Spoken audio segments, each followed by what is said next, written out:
E aí tu acabou de ver um filme super emocionante retratando a história real, de superação incrível, de vitórias, mas já parou pra pensar que talvez a história não seja bem assim como eles estão contando? Hoje a gente vai falar sobre 7 filmes que foram baseados em fatos reais, mas que foram enfeitadinhos para serem mais comerciais.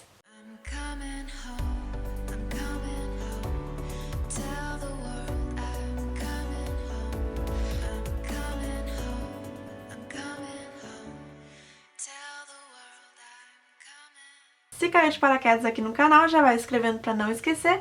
E se já é inscrito, já vai deixando o like para apoiar o movimento.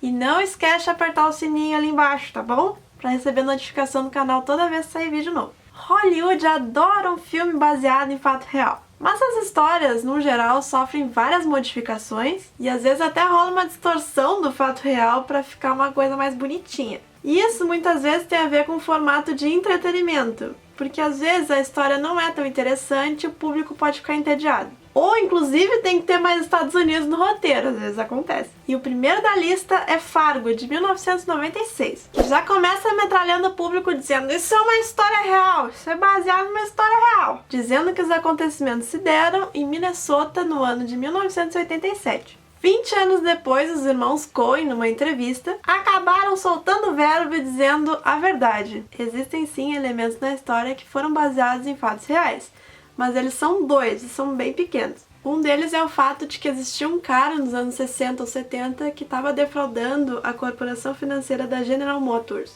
Não houve sequestro, não houve assassinato. Era só um cara sendo sacana mesmo. A outra coisa baseada em fato real é que existia um assassinato em Connecticut, onde um homem matou a esposa e eliminou o corpo. Como é que ele eliminou o corpo? Numa trituradora de madeira.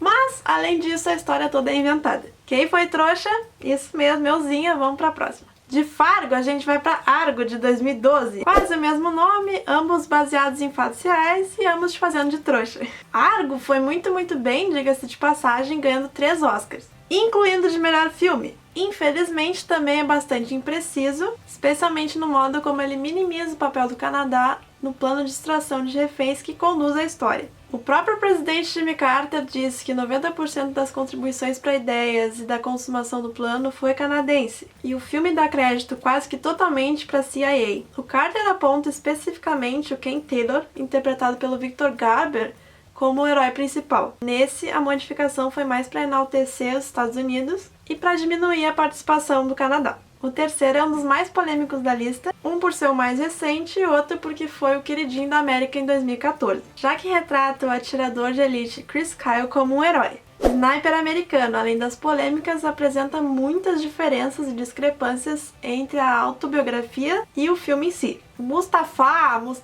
whatever, que é o antagonista do filme, só aparece em um parágrafo das memórias dele, e o tiro não foi direcionado a ele, mas num cara com um lança-foguete super aleatório. O amigo sobrevive depois de anos depois de ser baleado no filme, ao contrário do que realmente aconteceu, de que ele morreu depois de complicações pós-cirurgia. Teve um monte de treta envolvendo o filme, teve o pai do Kyle ameaçando o Clint Eastwood se ele desrespeitasse a memória do filho, já que ele falou o seguinte, ele ligou pro cara e falou: se tu desrespeitar a memória do meu filho, eu vou transformar tua vida no inferno. Mas ele tá na lista por ter vários enfeites, não foi bem assim que aconteceu a história toda. O quarto da lista é Um Sonho Impossível, que concedeu a Sandra Bullock uma indicação de melhor atriz ao Oscar em 2009. Só que Michael Oher foi mal representado no filme de acordo com ele mesmo. Ele recebeu uma educação de qualidade sim, que ele nunca teve na vida, e prosperou com isso. Mas quanto ao jogo, ele não foi instruído. E ele fala também que o Quinton Aaron fez um ótimo trabalho representando ele, mas que não entendeu por que diabos ele foi retratado como burro que não sabia de nada, sendo que ele estudava o jogo desde criança. Altas treta, gente.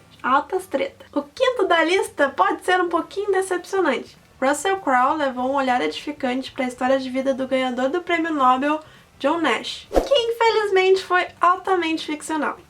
Para começar, o Nash nunca se juntou ao Wheeler Laboratory no MIT, simplesmente porque ele não existe. Mas tudo bem, ele se tornou instrutor do MIT pelo menos. Nash também nunca trabalhou para o Departamento de Defesa. O filme mostra ele como um pai, e ele sim se tornou um pai na vida real, de uma criança fora do casamento, cuja mãe ele abandonou, inclusive.